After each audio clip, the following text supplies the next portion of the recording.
Hi, welcome back.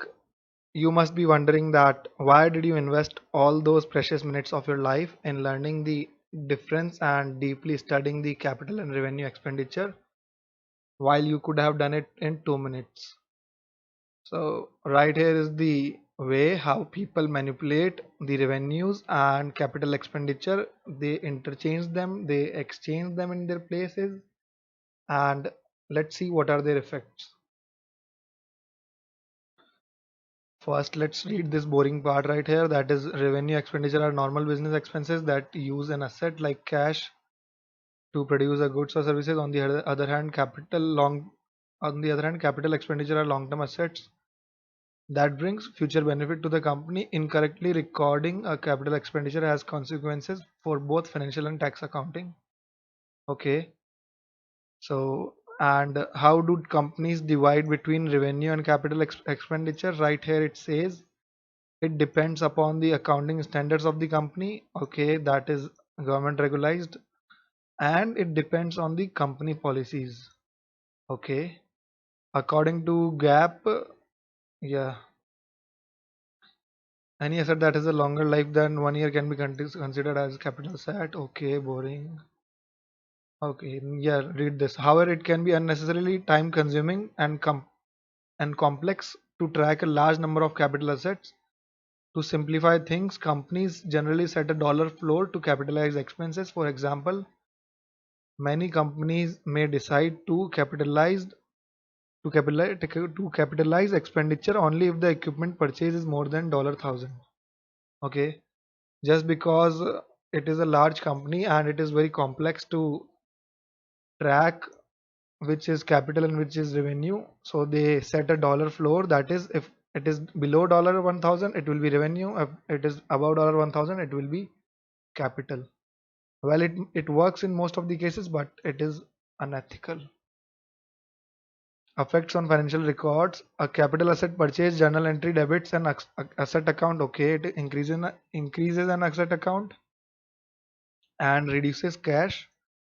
A mistaken revenue expenditure journal entry debits expenses and reduces cash. Capital assets are also depreciated on regular basis, so incorrectly classifying an assets understates depreciation expense over time. Yeah. So can you see what's happening right here? Now it is saying that a capital asset will increase the balance sheet asset side, and it will also reduce cash, which is not irrelevant now, while the revenue expenditure will increase the loss. That is, it will increase the expenses. Also, if we charge it to capital, it will increase the depreciation.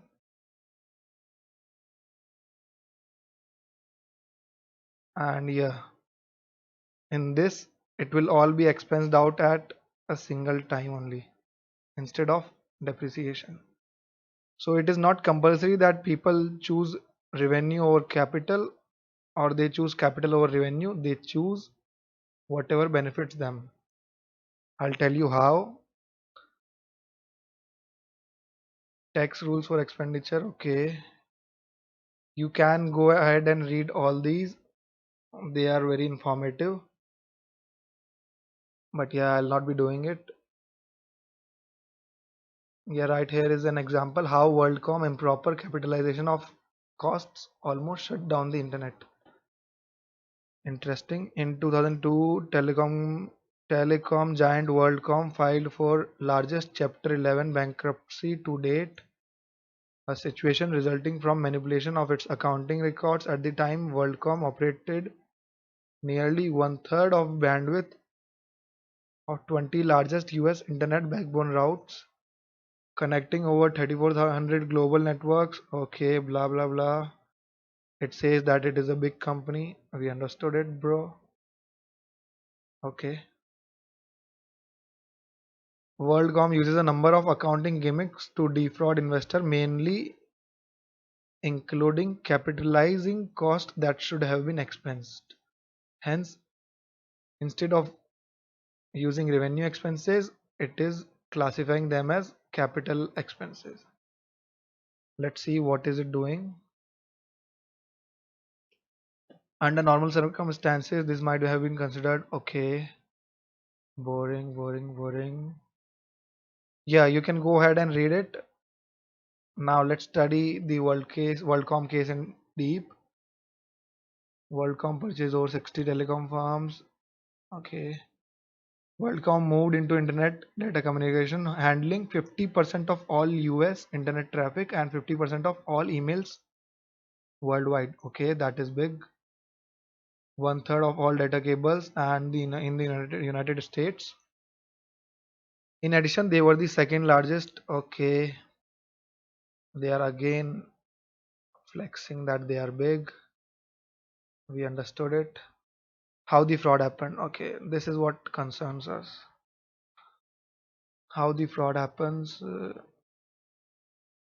Okay, that wasn't enough to boost the revenue. That Ebers is the CEO or I guess founder of the WorldCom, and he's probably in jail right now. In 2000, WorldCom began classifying operating expenses as long-term capital expenses. Okay, instead of revenue expenses, that is operating expenses, they classified them as capital expenses. Hiding these expenses in this way gave them another $3.85 billion. Oh, so now you can see how much profit was increased in those years. So instead, it would have decreased this profit by $3.5 billion, $3.85 billion. But instead of using this capital expense right here, they increased their profit, also increasing their balance sheet. Obviously, it will be liable to depreciation, but not this much, of course. It will be only 10% or 1%, whatever will be the rate. The newly classified assets were expenses that WorldCom paid to lease phone network lines from other companies to access their network. Okay, so this was obviously an operating or revenue expense. They also added a journal entry of $500 million in computer expenses, but supporting documents were never found. Okay, this change turned WorldCom's losses into profits to the tune of $1.38 billion. Okay, so looks like they were in the loss of 4 and 5.1. Yeah, looks like they were in big loss, and it has increased their profit after doing this. How was it discovered? Okay, secret tips were sent. Yeah, you can go ahead and read this resource file. Bernie Ebbers and former CFO, okay, yeah, CEO were charged with fraud and securities laws and are in jail. Okay, that does not concern us. But this thing happens in every company, not at this level, of course, but almost 99% of the companies do this. And yeah, if you are a company of 200 crores, that is, suppose you are a company of $200 billion, okay, and that is your net worth, and you do this for $1 billion, no one will notice. And that is how almost every company does this on daily basis. Well, even if they don't do it intentionally, they do it unintentionally because of their accounting policies or their and policies are made by their own judgments and interpretations. Let's try and see in our tally that is it really possible or not. I have with me my tally right here. It's loading. It looks like, yeah, Alt W, select company, and obviously we are not going to do it in Beyond Milky Way because it is a okay company. Let's not disturb it if we do anything wrong. Do we have assets? Balance sheet, fixed asset, furniture. Yes, we have furniture. Nope. So furniture is there. Let's go to furniture account. DAL furniture, and let's see what can we do here. 1 4 1420 to oops 1420 to 31 321. Nope, 1419 to 31 320. Okay, so furniture was purchased for cash and depreciation is to be allowed only 3 months, but that is not our issue right here. Let's check out the profits first. Okay, indirect expenses, net profit is 34,800 and okay, let's make a journal entry in which we will try to expense them out. So how to do it? We payment of do it on let's assume 31 3 2020. Okay, cash went out and this is for furniture. Okay, what are we doing right here? Okay, let's try to make an example first and then do it. Our example right here is repairs of furniture. Let it be ordinary repairs. Ordinary repairs of furniture. Ordinary, okay. Repairs of furniture. Okay, so this looks like it is a revenue expense, hence it should be what in it should be treated as an indirect expense. Alt C repairs. I'll use a more detailed version and repairs of furniture. Capital account. Nope, it is an indirect expense because it is a revenue expense. Enter till the time you see this. Let's assume amount of rupees 40,000. Okay, yeah, that is how our do you want to put narration?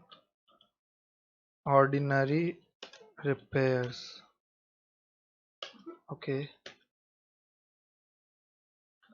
go back, check out your profit and loss account. There is a net loss, and why so? Where is the indirect expenses? Where is the indirect expense account? Why can't I find it? Okay, I know why can't I find it. Go to altering a ledger and go to this is my clerical mistake. So you can just forward the video if you did not blindly follow me. And if you did the same, that is we choose indirect income instead of indirect expenses. If you did the same, then you should be more attentive. Okay, going to profit and loss. Yeah, right here you can see indirect expense repairs of furniture 40,000. Okay, although this won't make any difference that we choose indirect income head for the repairs because that was transferred here which was debited. Repairs of furniture 40,000 and it is creating a net loss of 5,200. But now we don't want a net loss in our balance sheet. So what should we do? We should also follow WorldCom and go to furniture and see if that is possible. Space. Oops. Where is my entry of? Yeah, not here. Go to cash instead so that you'll find that entry. Yes, right here. Instead of this entry right here, that should be made is okay. The entry that we made right now was repairs debit 40 40,000 40 40,000 to cash account. So this was an expense, debit all expenses, nominal account repair, cash went out, debit credit what goes out. This is in the case of revenue. revenue. Okay. And what was its effect? Its effect was it has decreased the net profit, NP, decreased the profits by 40,000. Okay. Now let's see what can we do in the case of capital expenditure. Let me choose a different color for segregation. House blue. Yeah. Capital. Let it be black. Capital. What if we choose it as a capital expenditure? The entry will be furniture account debit 40,000, enter to cash account 40. Why are we debiting furniture account? Because the value of the asset is increasing, hence it is equal to a asset coming in. Capital account. Oops, bad idea.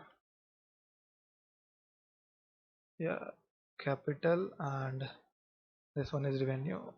Okay. Let's see what will happen now. Repairs of furniture. Instead of repairs, we'll choose just furniture account. Enter, enter, enter, enter. Accepted. Yes. Okay. Going back to our profit and loss account P. Wow. Where are you? Why can't I see that entry? Date issue. Just a second. Hold on. Furniture and 31st March. Okay. Yeah. Why can't I see that entry right here in the profit and loss account? Because that entry is not, because that entry did not go to profit and loss account, hence profit will not be affected. Okay, let's check out the balance sheet now.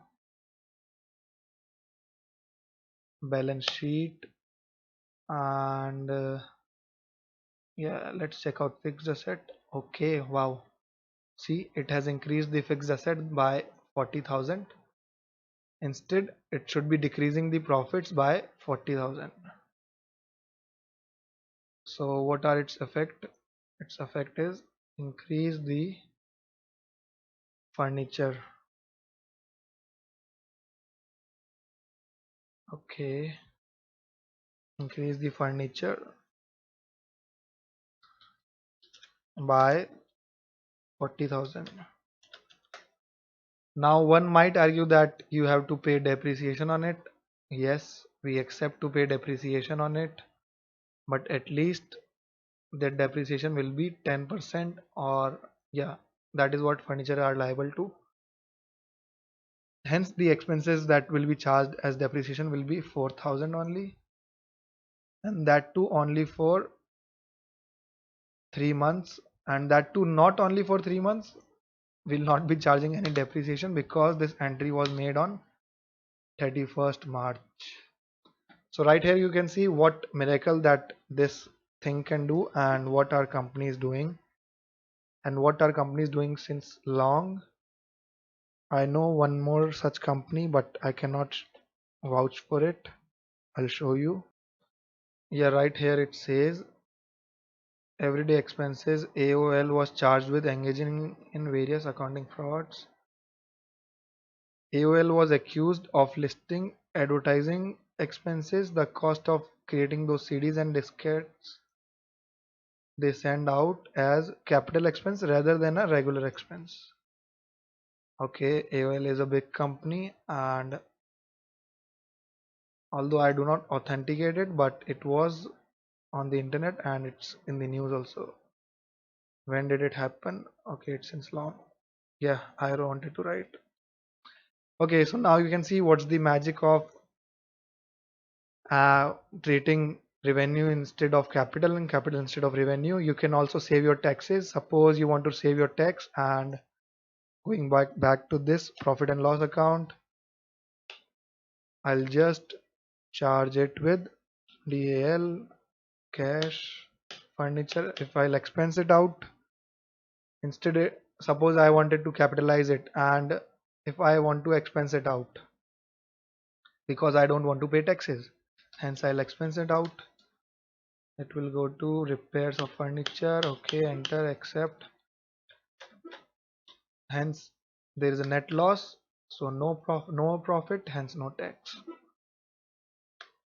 That is when it should be capital expenditure and you have treated it as revenue expenditure. Let's delete this entry, or yeah, you can just make this entry as it is, it does not matter. So good day, see you in your next lecture. I'll charge it to furniture account, hence increasing the value of furniture. Okay, do I have enough cash? Yes, I do have enough cash. Okay, so see you in the next lecture. Now one more thing you can add on to the above is that these are some of the example of, however it is not related because it is not examples of expensing out, it is example of revenue booking, that is recording sales after the products were ordered but before they were shipped to the customer. Okay, recording revenues on the contingencies, record overstating revenues. Yeah, you can read them out, but these are saying about those adjustment that we learned right here. That is, I'll show you, where are you? Yeah, prepaid expenses, accrued income, or income received in advance. Accrued income, yeah. Suppose you have decided that you are going to sign a deal with some company and it is only a verbal deal. Hence, on its basis, you have entered those profits of the deal signing in your books. Now, no one can verify that it is because that it is a real deal or not, but only you can vouch for it. Hence, people do it. They just increase their incomes with these estimations, and yeah, which is not exactly true and correct. So right here, that is only it is telling, you can go ahead and give it a read. Now that example that I gave was very raw, it needs more finishing, which we'll do in the upcoming lectures. Recording sales of the product after order, recording revenues by their one. Yeah, right here you can see recording revenues by shipping products that weren't ordered by the customer or by the shipping defective products, and recording revenues at full rather than discounted price. Okay, this is a very interesting one. Recording revenues by shipping products that weren't ordered. Okay, hence it is very obvious that the products will be returned, but what if they are returned in the next accounting year? Suppose we have shipped them in on 31st March and then they are returned on 1st April. Hence, we will be recording those revenues on 31st March, which will inflate our revenues. Or you can just, instead of even bearing those shipping costs, you can just take those orders that are, maybe create fake orders and then record those revenues, and when the next date, that is the first day of the new financial year comes, you can cancel those orders. Yeah, so there are a lot of ways that you can manipulate, and that is why we are investing our precious time in these adjustments, because these adjustments are one of the most primary reasons where shady accounting happens. Well, accounting is never shady. Shady business transactions happens, and accounting is used in such a way so that you can curtail it, or you can put a curtain on those shady transactions.